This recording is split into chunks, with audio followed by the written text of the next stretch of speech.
Selamat malam. Assalamualaikum warahmatullahi wabarakatuh, Bapak Ibu semuanya. Waalaikumsalam. Waalaikumsalam warahmatullahi wabarakatuh. Waalaikumsalam Waalaikumsalam warahmatullahi wabarakatuh. warahmatullahi wabarakatuh. Sebelum perkuliahan dimulai, alangkah baiknya kita berdoa terlebih dahulu. Berdoa menurut keyakinan masing-masing dimulai.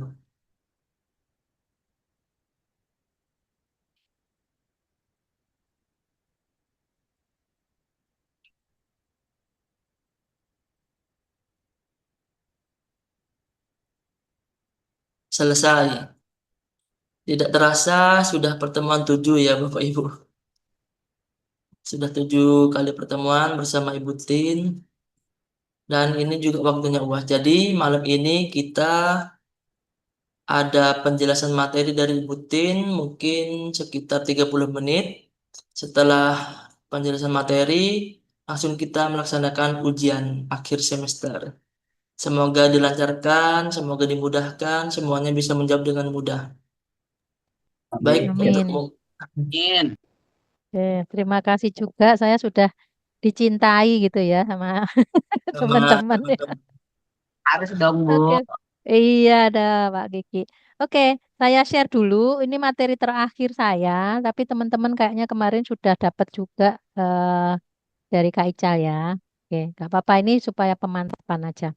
Jadi yang terakhir itu materinya tentang ini di pertemuan kita.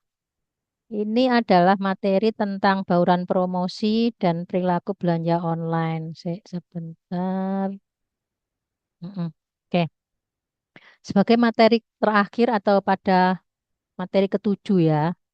Nah, di dalam konteks materi tadi, sebenarnya secara implisit ya, kita harus bisa menyampaikan sebuah pemahaman dulu. Jadi kalau kita ngomong komunikasi pemasaran, itu sebenarnya artinya lebih luas daripada hanya ngomong promosi, meskipun di dalamnya ada promosi, gitu ya. Namun kalau kita sudah ngomong komunikasi pemasaran, bahkan yang namanya boom, gitu ya, boom itu bisa masuk ke sana. Boom itu komunikasi pemasaran, tetapi bukan secara sengaja dirancang atau dikonsep oleh pihak pemasar. Ya, tapi itu terjadi. Dalam arti bisa terjadi dan itu merupakan sebuah komunikasi ya. Meskipun terkadang boom ini bisa positif, bisa negatif ya. Makanya bagaimana tugas pemasar untuk bisa menciptakan boom agar positif. Yang pasti beberapa hal ya pasti melalui strategi promosi ya. Dan tidak hanya promosi saja ya sebenarnya. Bagaimana produk itu bisa dirancang sesuai dengan apa yang diharapkan. Kemudian bagaimana hal-hal yang berkaitan dengan harga. Karena yang diumumkan itu bisa macam-macam. Ya, itu dulu. Dan yang kedua di situ kita membahas yang namanya elemen bauran promosi. Dan ada hal yang relevan dengan era sekarang atau sebenarnya sudah cukup agak agak lama ya, era digitalisasi yang sudah cukup berkembang sehingga tantangan bagi pemasar itu konteks digitalisasi ini pastinya harus bisa eh, apa namanya diikutin gitu ya supaya eh, generasi yang sangat dekat dengan digitalisasi ini juga bisa memberikan respon pada apa-apa yang ditawarkan gitu ya. Oke. Nah, kita ngomong ini dulu ya. Promotion itu bagian dari marketing mix yang sudah kita pelajari di pertemuan pertama atau kita review di pertemuan pertama. Tapi pada intinya yang perlu ditegaskan adalah yang namanya promotion itu tidak hanya sekedar iklan, gitu ya.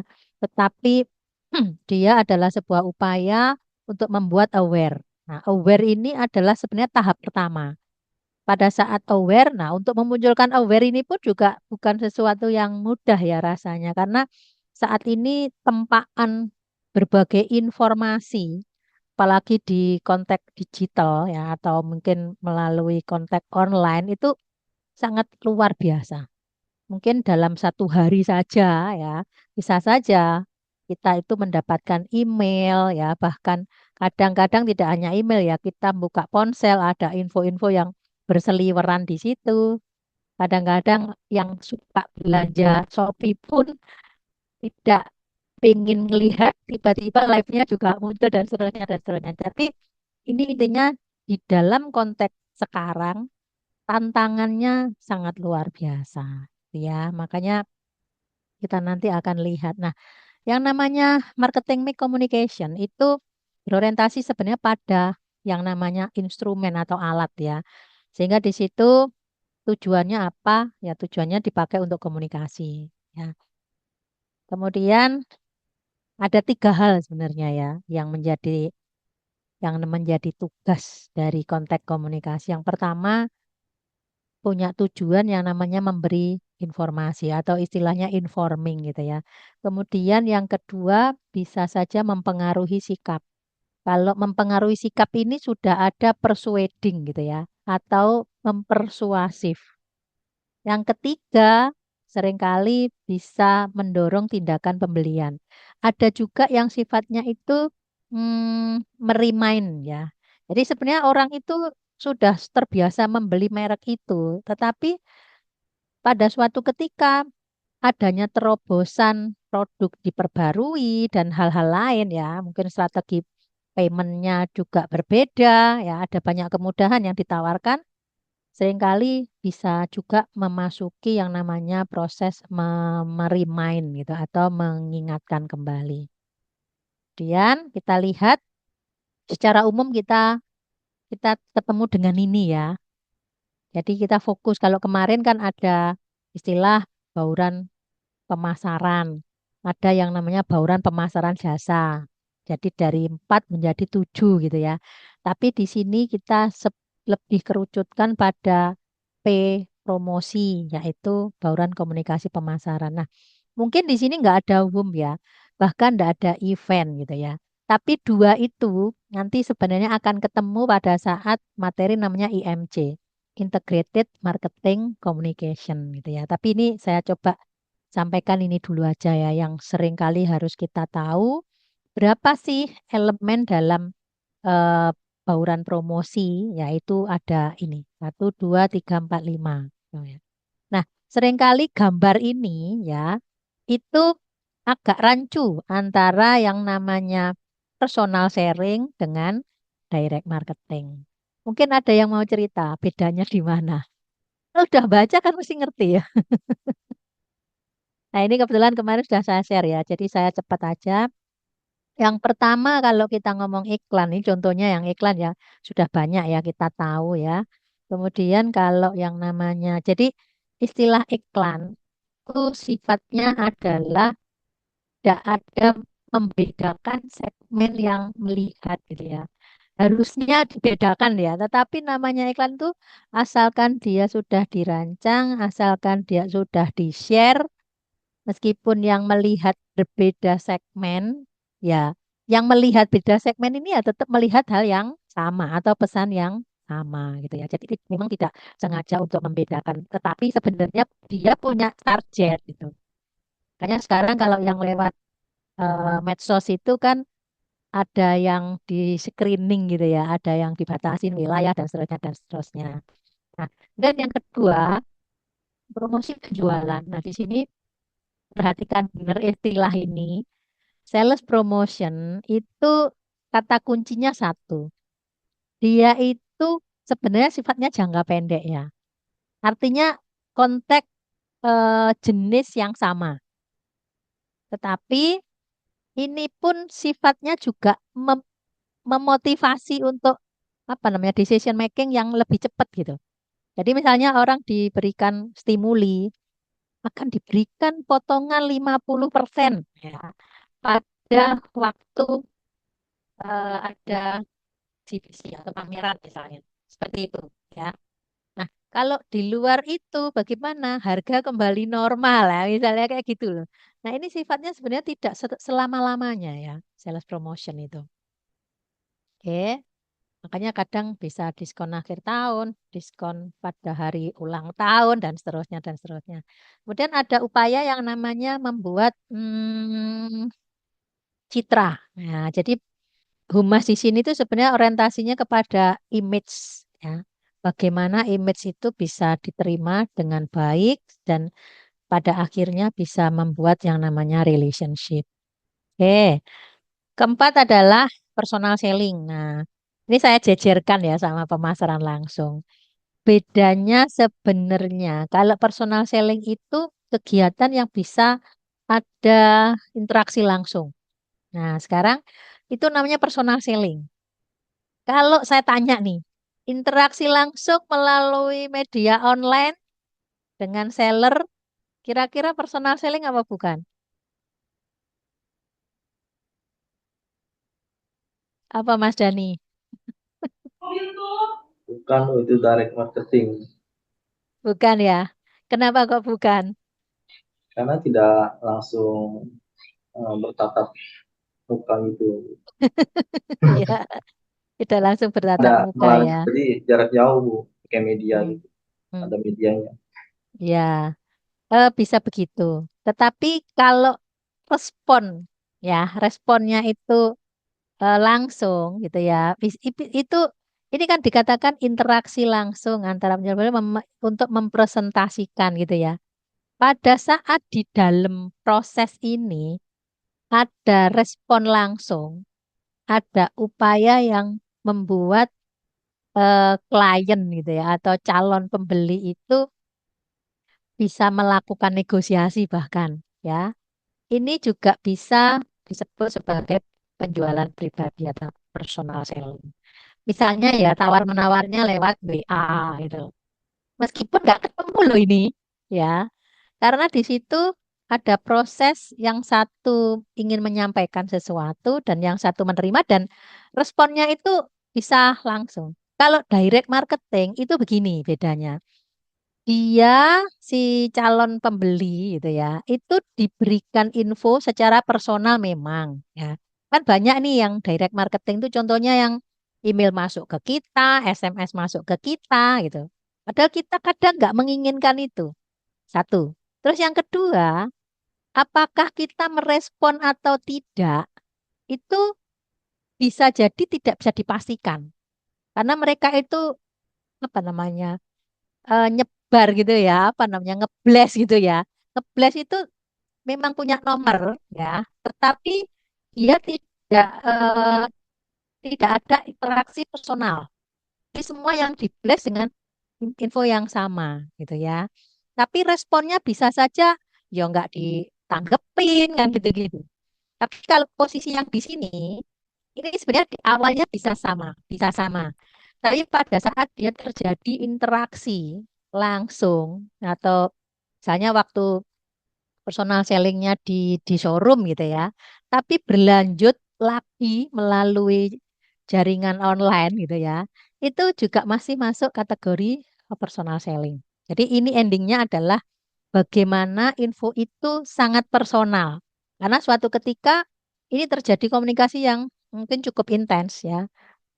Mungkin ada kemudahan untuk paymentnya, mungkin ada proses negonya itu bisa mengangsur ya, dan seterusnya. Atau bahkan si marketer ini menawarkan akan diberikan tambahan bonus atau tambahan potongan apabila ngedilkannya kurang dari waktu sekian hari dan seterusnya dan seterusnya. Itu ya. Memang agak sulit ya sekarang ini konteksnya membedakan antara beberapa hal itu tadi. Tapi yang pasti kita pegang aja kata kuncinya, bila ada interaksinya langsung gitu ya, itu disebut penjualan pribadi. Tapi kalau yang direct marketing ini seringkali sifatnya sama, tanpa melihat sebenarnya pemegang nomor itu apakah membutuhkan info yang diberikan oleh pemasar, belum tentu. Jadi ini infonya bisa sama dan di blast ke semua nomor kontak yang mungkin saja dia punya tanpa tahu kronologis atau historical dalam pembelian sebelumnya gitu ya. Oke, tapi kalau misalnya kita udah pernah katakanlah mengkonsumsi sebuah jasa tertentu ya, nomor kita dipegang oleh pihak sana.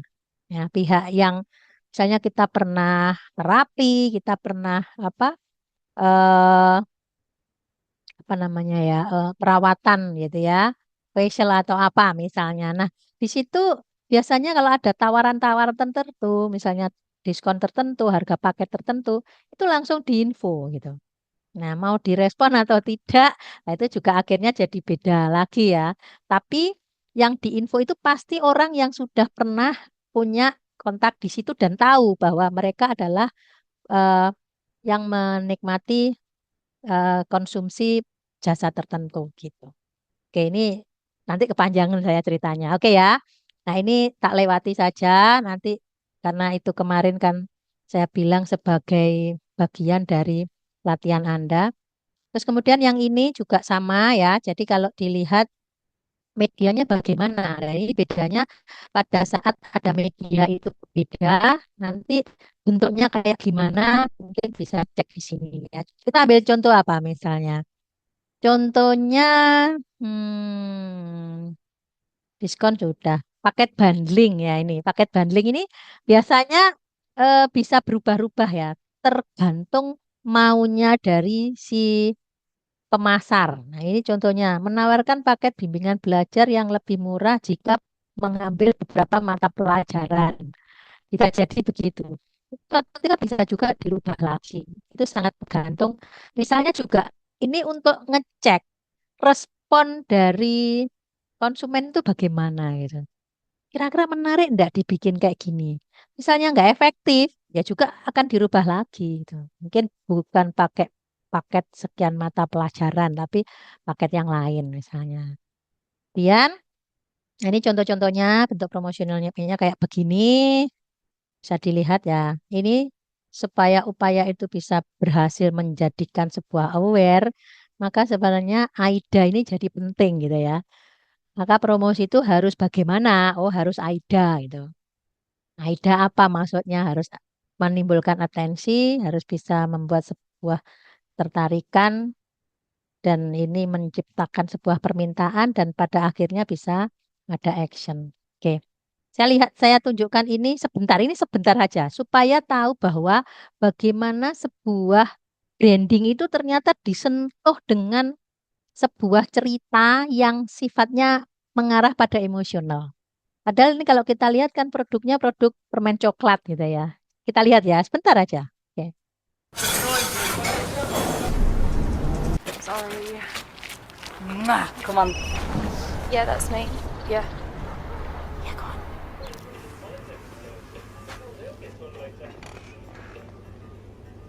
I'd like a bar of chocolate, please. It's for my mum.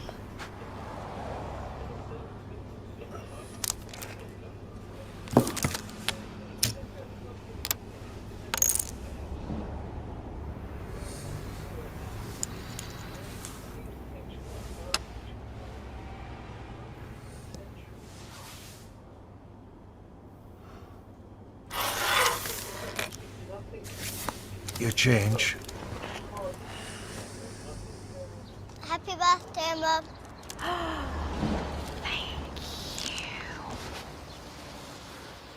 There's a glass and a half in everyone.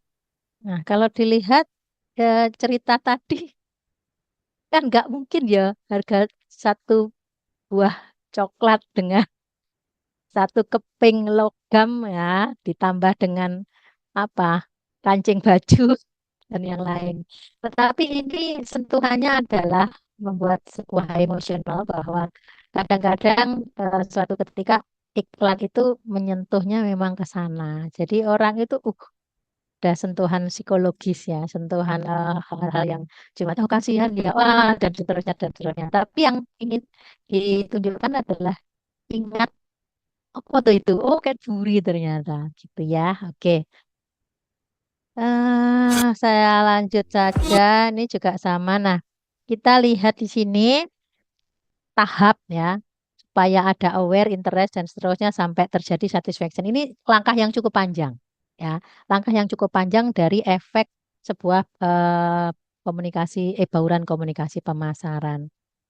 Kemudian juga sama. Kalau ada yang pengen jelas ini, silahkan bertanya. Tapi kan sudah melihat slide-nya ya sebelumnya ya. Sudah ya. Kemarin yang di-share oleh Rachel. Jadi intinya gambarannya. Ada dua level ya. Pada saat di sini pakai namanya above the line, itu levelnya mulai dari membuat aware. Aware, understand, believe, want gitu ya. Itu di sini.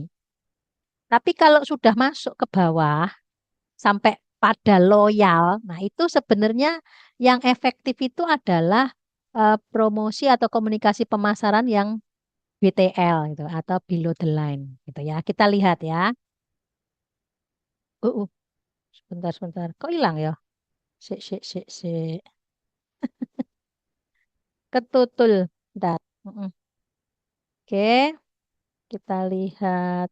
Nah, ini sebuah contoh pembedaan ATL dan BTL. Kalau dilihat dari sini, hal-hal yang ATL itu sifatnya ada seperti ini ya. Kemudian yang di sebelah kanan itu respon driver. Artinya pada saat ya kayak tadi yang tak tanya, kalau email gimana ya? Kalau itu berlanjut terus, ya itu bisa mengarah kepada tahap-tahap yang lebih jauh lagi. Jadi tahap yang tidak hanya aware sampai apa tadi ya, yang kita lihat di Won ya, tapi dia mulai dari find sampai kepada memilih lebih cenderung prefer sampai pada loyal. Nah sekarang ini, kalau nomor satu ini ATL atau BTL atau ini TTL ya. TTL itu apa?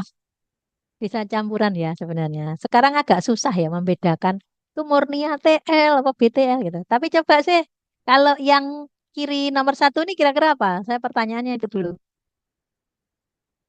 TL, BTL apa?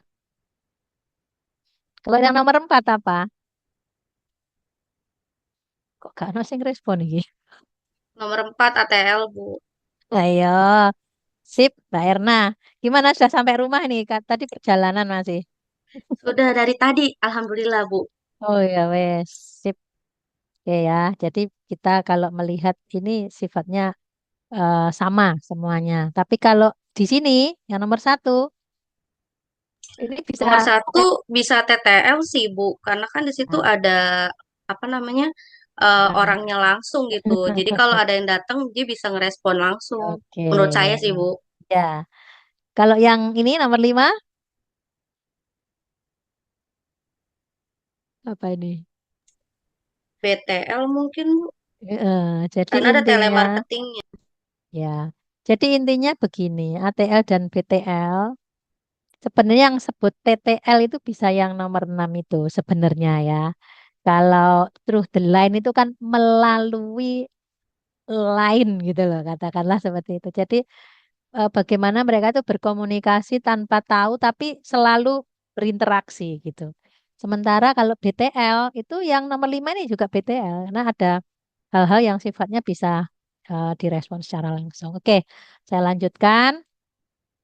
Jadi kalau lihat medianya seperti ini, tradisional, cetak, elektronik, luar ruang, digital, dan media lainnya. Ya, nanti contoh-contohnya bisa dicek. Ini juga sama, bak-tebakan gitu ya. Teman-teman bisa melihat ternyata ragamnya sangat luar biasa. Ya, apalagi di kota-kota besar, kalau di MRT itu ganti-ganti terus ini ya tulisannya. Bahkan tidak hanya di luar, tapi juga di dalamnya. Sekarang di bis-bis kota ya bisa jadi juga bisa digunakan untuk itu. Oke. Kemudian studi empirisnya ini mudah-mudahan dibaca ya. Paling tidak ini memberikan insight bahwa strategi bauran komunikasi pemasaran itu menjadi hal yang penting meskipun tidak seluruhnya harus dilakukan bersama-sama, tidak harus. Tetapi boleh juga dilakukan bersama-sama, hanya level melakukannya bagaimana. Itu sangat subjektif dari si pengambil keputusan ya, atau istilahnya dari pihak pemasar. Oke, nah ini pesannya karena terus berkembang terus, jadi silahkan bisa memilih mana yang sesuai, karena bisa diidentifikasi mana-mana yang lebih cocok dan lebih bisa dilakukan oleh masing-masing. Jadi yang tadi ada beberapa studi empiris itu sebenarnya penguatannya adalah pada bagaimana perlakuan perilaku saat ini yang sifatnya sangat digitalisasi ya sehingga itu menjadi sebuah tantangan. Ya. Oke. Nah, kemudian yang di sini kita bisa lihat kendala-kendalanya apa ya, bisa dilihat sendiri. Contohnya saja, kenapa kok ulasan apa iki jenenge ya? Ulasan dan eh, peringkat gitu ya. Kalau bintangnya bintang 5 ya, kemudian reviewnya misalnya 4 koma gitu ya. Nah, ini koma-komanya ini juga sangat ngefek. Jadi kalau dilihat berbagai hal saat ini menjadi sangat sangat apa ya luar biasa pada saat orang itu mempercayai orang yang sebenarnya tidak dikenal gitu ya, tetapi itu menjadi sebuah acuan untuk mengambil keputusan. Contoh ini lagi, review di internet jadi penting gitu ya. Tapi ada loh yang begini. Saya punya temen ya, saya nggak ngerti dia bilang saya nggak kepengen ngelihat seberapa banyak orang yang membeli katanya. Lah terus saya bilang, tapi saya lebih cenderung pada eh, isi reviewnya gitu. Kalau cuma bintang, bintang, bintang, bintang tok nggak ada isinya, itu nggak apa, nggak buat buat dia bukan menjadi pertimbangan. Karena begini, justru sebuah isi itu ada yang berani menyampaikan ketidakpuasannya secara terus terang, gitu ya. Nah ini menjadi pertimbangan. Wah gitu, gitu ya. Oke. Nah tantangannya apa? Tantangannya menjadi seperti ini. Pada saat kita tahu menjadi semakin banyak pelaku yang sama, pelaku bisnis. Contohnya kalau kita masuk sebuah platform atau masuk sebuah katakan apa namanya marketplace tertentu gitu ya. Maka sebenarnya yang menawarkan di situ kan luar biasa banyak dengan model yang mungkin hampir sama, harga yang hampir sama, kan ada yang berbeda dan lain-lain ya. Kemudian adaptasi tentang adanya perubahan. Lalu kadang-kadang menjadikan sebuah kejenuhan ya, karena banyak konten yang sangat beludak gitu ya bahasa Jawanya, banyak berlebihan. Dan yang keempat, kadang-kadang privacy atau keamanan datanya ini bisa tanda kutip gitu ya. Ada yang bisa dipakai orang, ada yang bisa dihack dan seterusnya. Tapi di satu sisi ada juga peluang gitu. Siapa yang mendapatkan peluang? Nah, ini banyak sekali ya. Gimana yang namanya jangkauan itu bisa lebih luas. Konten kreator-kreator menjadi lebih banyak ya. Kemudian influencer marketing juga mendapat peluang untuk bisa mendapatkan rezeki ya gitu ya.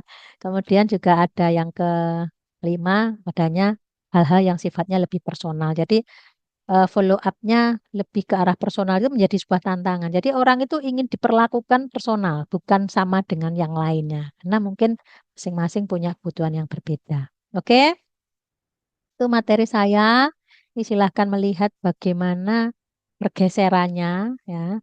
Kemudian silahkan juga ini dicek dan saya akhiri untuk materi yang terakhir yang ketujuh. Silahkan ada yang mau sharing atau cukup kita uas saja. Silahkan kalau ada yang mau tanya.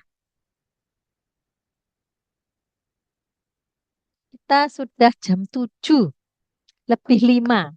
Kayaknya tepat waktu ya kayaknya. Tadi kan kita mulainya 35 ya. Iya, Ini Bu. persis. Oke. Pas 30 menit. Baik, silahkan bersiap-siap diri. Mau minta nyiapkan minum. Silahkan. Ini ndak ada break ya kita. Lanjut saja ya. Langsung, Bu. Oke, jadi gini, saya ada 3 soal yang saya share pada teman-teman dan langsung bisa dikerjakan. Untuk video nanti saya putar 2 kali, ya. Kemudian untuk apa namanya link artikel saya juga kopikan ke kolom chat, ya. Dan yang studi kasus juga bisa dibaca terakhir ya. Kayak gimana? Ini tak sharekan di waktu yang agak lama. Jadi nanti ada tulisannya di situ, masing-masing 30 menit. Jadi harapan saya 90 menit kita udah selesai. Kalau belum selesai, dilanjutkan ngerjakannya sampai jam 12 malam. Siap? Yang join 25 ternyata ya hari ini. Berarti ada berapa orang yang nggak join? 7, 25, ya 7. 7 ya. Oke, nanti saya dibantu untuk ngecekinnya. Bagaimana untuk teknisnya. Baik, teman-teman, silahkan bersiap-siap menyimak apa yang saya sampaikan untuk ujiannya ya. Bentar. Oke, ujiannya jam 18.30. Tapi ini mulainya jam 19.07 ya. Oke, saya coba slideshow. Silahkan untuk menyimak ini ya. Simak video ini dan berikan analisis segmentasi dan strategi pemasaran yang Anda temukan. Ya, ini mengidentifikasi. Jadi nanti saya share, silahkan teman-teman. Oh, ini menganalisis segmentasi dulu kan sudah berlatih ya. Analisis segmentasi bisa dari geografik, kemudian ada psikografik, behavior, ada 4 ya. Oke, saya saya siapkan, sudah siap menyimak. Nanti saya 2 kali. Jadi ini cukup pendek.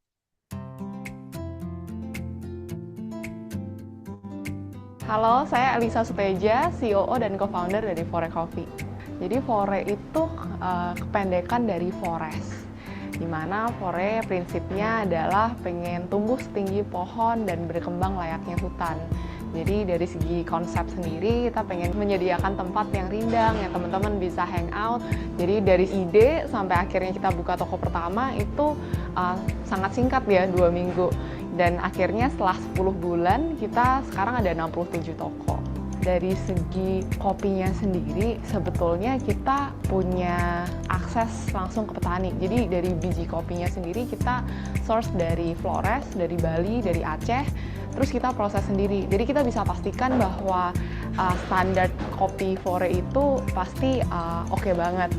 Dan juga dari segi operation, di teman-teman barista ini kita training di fasilitas kita sendiri sih, supaya semua kopi yang kita sediakan ke konsumen itu kualitasnya sama, experience-nya juga sama.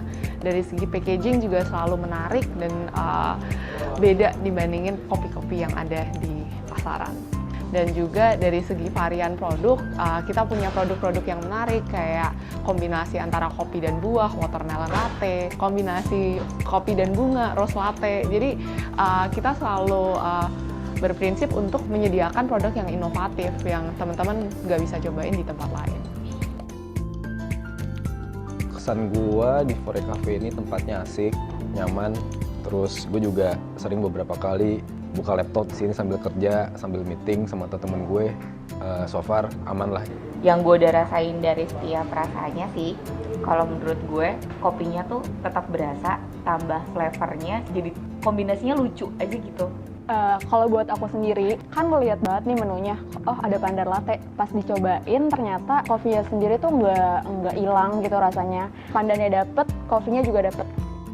Jadi motivasi awal bekerja sama dengan GrabFood adalah untuk menjangkau pasar yang lebih luas.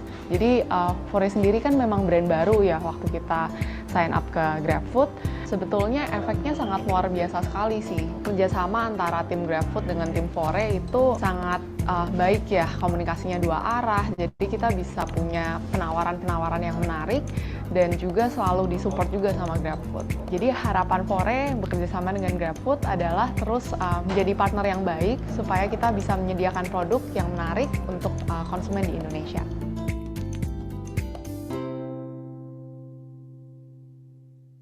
Oke, sekali lagi, sudah bisa ditangkap ya?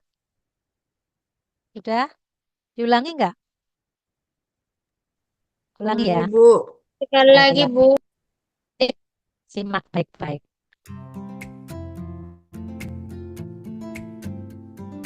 Halo, saya Elisa Suteja, COO dan co-founder dari Fore Coffee. Jadi Fore itu kependekan dari forest, di mana Fore prinsipnya adalah pengen tumbuh setinggi pohon dan berkembang layaknya hutan. Jadi dari segi konsep sendiri kita pengen menyediakan tempat yang rindang, yang teman-teman bisa hangout. Jadi dari ide sampai akhirnya kita buka toko pertama itu sangat singkat ya, 2 minggu. Dan akhirnya setelah 10 bulan kita sekarang ada 67 toko. Dari segi kopinya sendiri sebetulnya kita punya akses langsung ke petani. Jadi dari biji kopinya sendiri kita source dari Flores, dari Bali, dari Aceh, terus kita proses sendiri. Jadi kita bisa pastikan bahwa standar kopi Fore itu pasti oke banget. Dan juga dari segi operation, di teman-teman barista ini kita training di fasilitas kita sendiri sih, supaya semua kopi yang kita sediakan ke konsumen itu kualitasnya sama, experience-nya juga sama, dari segi packaging juga selalu menarik dan beda dibandingin kopi-kopi yang ada di pasaran. Dan juga dari segi varian produk, kita punya produk-produk yang menarik kayak kombinasi antara kopi dan buah, watermelon latte, kombinasi kopi dan bunga, rose latte. Jadi kita selalu berprinsip untuk menyediakan produk yang inovatif, yang teman-teman nggak bisa cobain di tempat lain. Kesan gua di Fore Cafe ini tempatnya asik, nyaman, terus gue juga sering beberapa kali buka laptop di sini sambil kerja, sambil meeting sama temen gue. So far aman lah. Yang gue udah rasain dari setiap rasanya sih, kalau menurut gue kopinya tuh tetap berasa, tambah flavornya, jadi kombinasinya lucu aja gitu. Kalau buat aku sendiri, kan ngeliat banget nih menunya, oh ada pandar latte. Pas dicobain ternyata kopinya sendiri tuh nggak hilang gitu rasanya. Pandannya dapet, kopinya juga dapet. Jadi motivasi awal bekerja sama dengan GrabFood adalah untuk menjangkau pasar yang lebih luas. Jadi Fore sendiri kan memang brand baru ya waktu kita sign up ke GrabFood. Sebetulnya efeknya sangat luar biasa sekali sih. Kerjasama antara tim GrabFood dengan tim Fore itu sangat baik ya, komunikasinya 2 arah. Jadi kita bisa punya penawaran-penawaran yang menarik dan juga selalu disupport juga sama GrabFood. Jadi harapan Fore bekerja sama dengan GrabFood adalah terus menjadi partner yang baik supaya kita bisa menyediakan produk yang menarik untuk konsumen di Indonesia. Oke, cukup. Nah, jadi sekarang di rank-rank dulu ya. Oh, ini gitu. Sebenarnya kalau mau ekstrim ya harus dikumpulkan habis ini gitu. Tapi tadi kata Mas Ical nanti aja Bu kasih waktu ya nggak apa-apa juga ya. Tapi yang tahu kapan waktu mengumpulkan dan bisa jangan lebih dari jam yang sudah ditentukan. Dan kita lihat ini. Anda diminta memilih satu saja. Satu loh ya, nggak usah empat-empatnya dikerjakan. Satu dari semua yang ada di sini dan nanti bisa cek tak kopinya sebentar. Ini gimana ya? Tak kopi aja ya Mas Ical ya. Teman-teman kan nggak bisa Iya, link. iya Bu, Oke, di copy. kopi saja. Bentar, sek.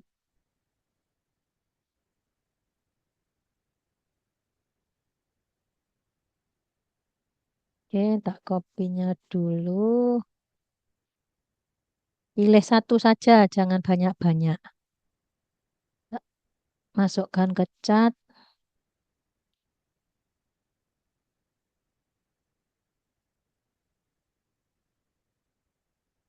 Masuk kah? Masuk Bu. Masuk. Oke. Dan ini yang kedua. Jadi boleh milih bebas ya, sak maunya. Sak maunya yang mana, yang mau dikerjakan, tapi jangan apa, jangan lebih dari satu. Khawatirin tidak nutut waktunya. Kemudian yang ini kopi juga.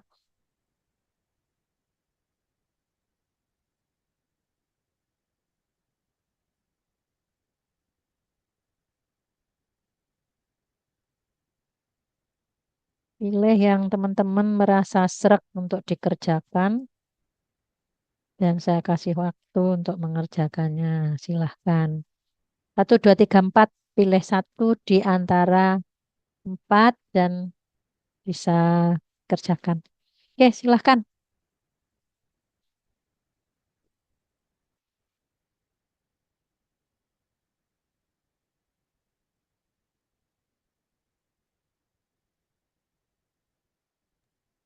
Butin izin bertanya, pengerjaannya di Word ya?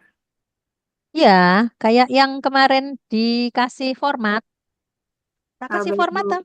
Ya, Oke, pakai itu terima aja kasih. yang mudah ya. Oke. Nanti kalau pengumpulannya all di PDF kan ya. Oke. Oke.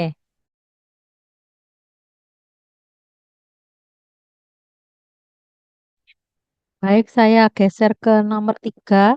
Teman-teman, tolong diperhatikan di slide terakhir.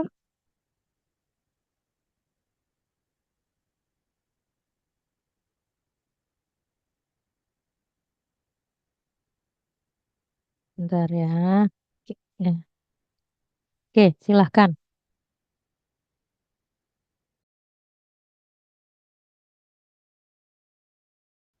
Butin, izin tanya Butin. Silahkan. Ini nanti file 3 tugas ini jadiin satu file atau 3 file berbeda? Satu file. Oke. Jadi nanti di habis ini ada satu slide yang menjelaskan itu. Jadi nanti jawabannya ditulisin nama, NIM gitu ya. Terus nomor 1 jawabannya apa, nomor 2 apa, nomor 3 apa dalam satu file. Nanti dikumpulkan lewat drive yang di-share oleh apa yang drive yang kayak kemarin kayaknya pengumpulan tugas ya. Oke, itu. Satu Baik. file aja. Nanti kalau banyak file saya bingung nyari-nyarinya. Baik, makasih Butin. Oke, sudah selesai ya ini nomor 3 ya. Jadi nomor 1, 2, 3 itu jadi dijawab jadi Satu satu word itu ya, Bu? Satu Word yang bisa di PDF-kan gitu. Bisa Baik, dipahami. Bu. Nggih, siap. Sudah Bu, sudah nanti udah selesai? disediain linknya kan ya, Bu ya? Ya dari Kak Ical. Di itu, di The Langsung Learning. di The Learning ya, Bu? Iya, iya. Yang nomor 1 nanti boleh Ya, diulang habis nggak? ini. Habis ini. Tadi ketinggalan. Ya, yang tertinggal nomor 1 nanti setelah ini teman-teman boleh meninggalkan Zoom. Kalau yang masih stay berarti bisa nyimak soal nomor 1 ya. Sudah selesai Baik, ya, Bu. 1, 2, Terima 3 ya. kasih. Nah, Belum, ini Bu. Masih tinggal nomor 3. tuh, belum, tapi sudah baca kan? Sudah, Bu. Sudah, Bu. Sudah, Bu. Sudah. Basic. Ini lembar jawaban dalam file Word diunggah dalam bentuk PDF, dilengkapi nama, NIM serta kelasnya. Ya, link drive-nya sesuai koordinasi dengan itu di D-Learning katanya, Mas Ica. Ya, oke, saya sudah selesaikan. Ini yang belum. Jadi yang belum selesai silahkan melanjutkan. Nih untuk yang tadi ketinggalan. Halo, yang tertinggal siapa? Mbak siapa? Mbak Saya Bu Nabila. Mbak Nabila sama Mbak Zahro. Iya, Ya. Bu, saya. Iya. Oke, wes ya. Setel Iya, silakan Bu. disimak.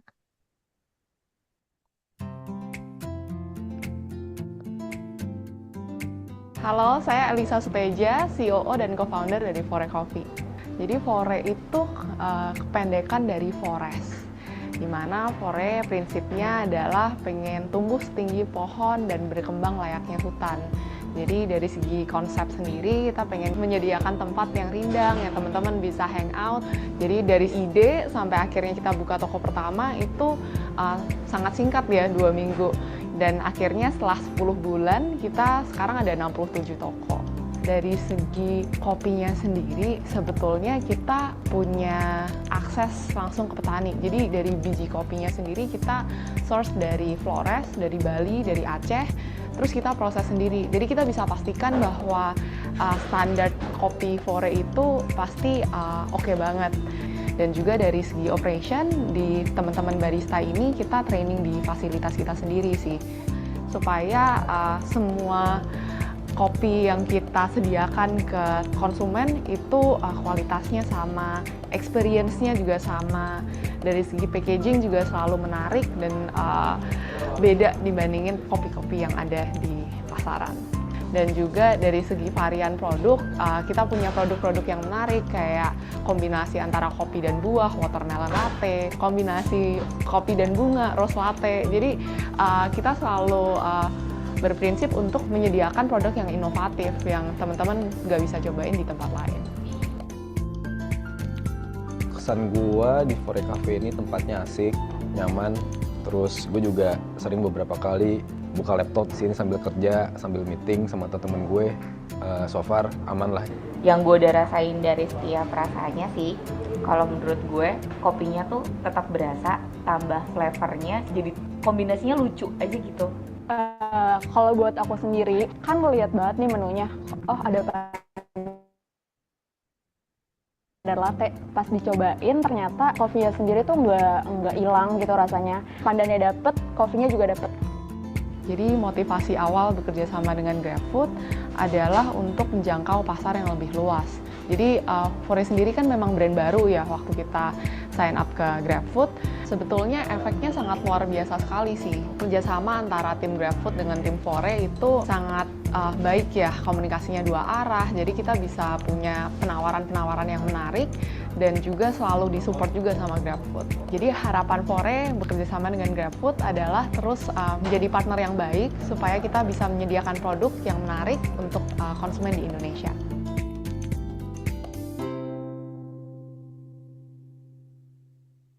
Oke, Mbak Zahro dan Mbak Nabila.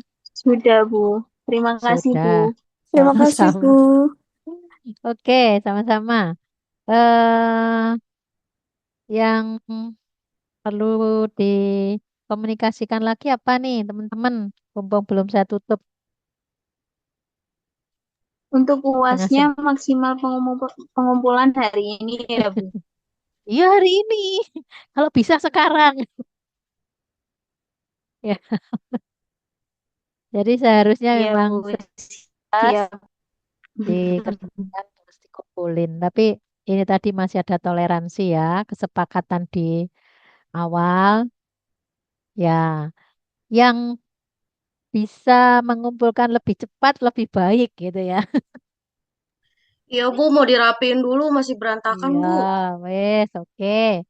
Kalau yang masih pengen ada waktu, tak tunggu sampai malam ini ya. Jam 24.00. Kasih Bu. Jangan Ya Bu. lebih ya. Kalau Minta waktu lebih rapiin Bu. ya, lebih itu harinya udah ganti. Oke, sudah kalau ada yang mau ditanyain lagi? Gak ada? Insya Allah sudah cukup, Bu. Ya wes. Ini Kan, Bu. saya Hah? Apa? Ada yang tanya? Enggak, sudah ya. Kalau sudah selesai dan tidak ada yang ditanyakan, ini jam 8.30, saya persilahkan teman-teman menyelesaikan tadi tugasnya dan saya kembalikan ke Kak Icang. Kak Icang mana Kak Icang? Ini Bu, Lah, saya. silahkan. Ya, tak cari-cari. Oke, monggo. Terima Iya. kasih. Bagaimana Bapak Ibu? Bisa dipahami ya tugas UASnya ya? Tidak ada yang ingin ditanyakan? Insya Allah aman, Kak. Aman ya, maksimal jam 12 malam. Apabila lebih dari jam 12 malam mungkin masih bisa diterima, cuman nilainya itu beda.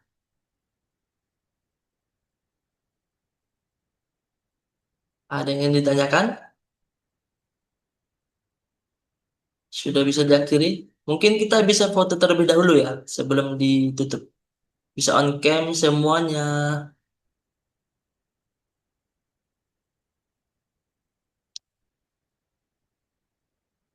Monggo Bapak Ibu, on cam yang bisa on cam semuanya. Kita dokumentasikan bersama Ibu Ti.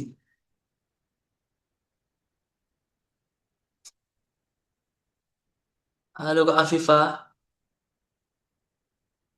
Ya, Kak. Nggak kelihatan.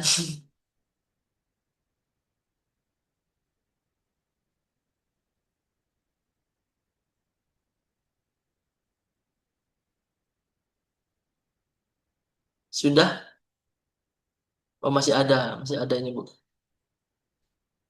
Oh, masih make up tadi, Bu, Ibu Sulfiani ini, Bu.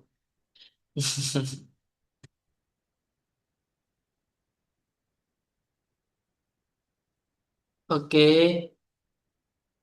senyum semuanya, lihat kamera. Kita hitung 1, 2.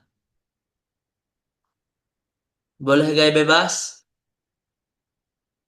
Ya, senyum.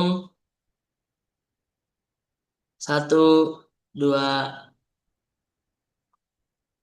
Oke, terima kasih Bapak Ibu semuanya sudah bergabung pada malam hari ini. Dan juga terima kasih kepada Butin, 7 pertemuan yang sudah dilaksanakan dengan baik dan sangat baik, sangat bermanfaat materinya, sangat telaten mengajari kita semua ya Ibu-Ibu. Saya minta maaf ya kalau ada yang kurang pas atau mungkin ada yang kurang dari teman-teman. Boleh kasih Tidak ada kurang ya teman-teman ya. masukan juga ke saya. Tidak ada kurang, Bu. Tidak ada Ya, kurang. nggak usah khawatir, saya Sama nggak akan lebih, Bu. ngeceng nilai gitu ya. Udah ketemu lagi. Oke, terima kasih dan mohon maaf ya sebesar-besarnya bila sudah ada yang kurang berkenan dalam 7 kali pertemuan. Harapan saya teman-teman bisa menyelesaikan studi dengan lancar ya. Terutama Amin. tugas UAS saya harus dikumpulkan malam ini. Terima kasih Mas Ica dan teman-teman. Selamat Ya, malam. selamat malam. Wassalamualaikum warahmatullahi wabarakatuh, teman-teman. Semangat. Waalaikumsalam. Waalaikumsalam warahmatullahi wabarakatuh. Terima kasih Kak Ica. Terima kasih Kak Ica. Terima kasih teman-teman. Dadah. 5 menit lagi, Sen. Tenang aja. Yang pertama Thank you, mengirim Kak dapat A. A plus. Thank you, Kak Ical. Assalamualaikum. Sama-sama Pak Gigi. Waalaikumsalam.